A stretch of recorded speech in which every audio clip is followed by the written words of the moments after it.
बंधुगण जय जगन्नाथ। आज आम भिडियो लुण घर केउ जगार रखिले 10 गुणा धन बढ़ी थाए थे रखिकी देखु। बंधुगण आम जीवन में संतुलन बजाय रखापी आम शास्त्र अनुजाई बहुत किछि आवश्यक नियम मानि अवलंबन करू। सेपरी लुण एक एपरी जिनिस जहा केवल खाद्यर स्वाद पाई नुहे बरं यह वास्तवत दृष्टिकोणरू मध्य यार प्रयोग आम जीवन में परिवर्तन आनी थाए। यार अत्यधिक प्रयोग खाद्यर स्वाद खराब करने सहित स्वास्थ्यगत दृष्टिकोणरू खराब होता है। यार प्रयोग आम जीवन में सकारात्मक भावना आनी थाए। ज्योतिष शास्त्र अनुजाई लुणर किछि एपरि प्रयोग आम जीवन में परिवर्तन मध्य आनी थाए। एक चुटकी भरा लुणरे आमको धनी अबा गरीब होता है। यह आम चारिपाखरे थिबा नकारात्मक शक्ति को दूरेई थाए। घरर पोछा मारिबा समय रे जदि बाल्टी पानी रे लुण किछि पकेई घर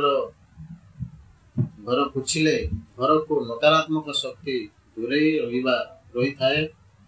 जदि घर लोकंक मध्यरे सबुबले मत पार्थक्य रही थाए तेबे लुणर एही प्रयोग द्वारा सही सबु दूरेई जाई थाए।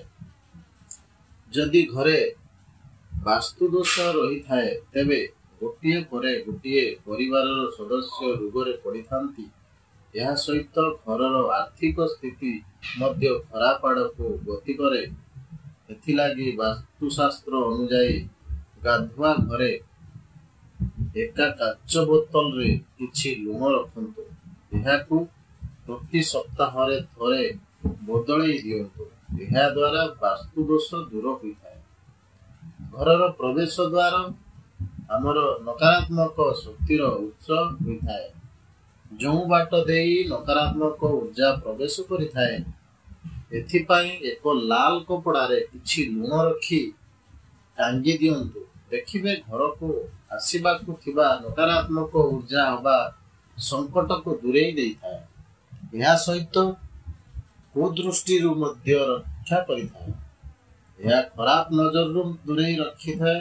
तेणु पिलामानंक उपरे जदि खराब नजर पड़िथाए तेबे तांको गाधुआ बाल्टी रे किछि लुण पकाई दियंतु। देखिबे खराब नजर रु सेमाने दूरेई जिवे। राति रे सुइबा पूर्वरु हाथ मुह धुइबा पानी रे जदि किछि लुण मिसाई धुअंती तेबे सबु खराब स्वप्न अबा चिंता दूरेई जिवो। जदि घरे कोड़ी झगड़ा लागी रही थाए तेबे घरे सामुद्रिक लुणर प्रयोग करिबा द्वारा एही संकटर मुक्ति मिली थाए। पति और पत्नी निजर सुइबा कक्षरे जदि एक पात्र रे संधव लुण भरी करी शुअंती तेबे समस्त समस्या दूर होइथाए। तेणु एही सबु उपाय निश्चय करंतु जहा आपनक भाग्य बदलई देबो। जदि वीडियोटी भल लागि थाए तो सब्सक्राइब करिया को जमार भूलिबेनी। लाइक करंतु, कमेंट करंतु, शेयर करंतु। जय जगन्नाथ। धन्यवाद।